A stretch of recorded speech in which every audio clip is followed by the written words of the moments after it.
mga chikidads, ito Yes, yung Lance? isa sa mga palaro natin. Isa sa so light is this.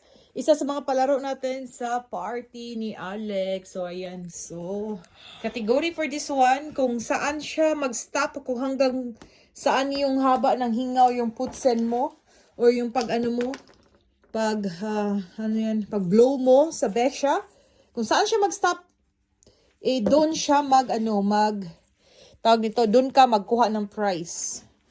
So, Okay. each row is may mga prices siya. Ayan dito. Kung hindi mo malabas yan dito, so mga candies lang. At saka ito mga palaka na palaro. Ayan. Tapos ito. Ayan. So, pencil. Tapos ito. Behind si Pigsoy, Alex. Fidget toys. Fidget toys. Ayan. Tapos ito.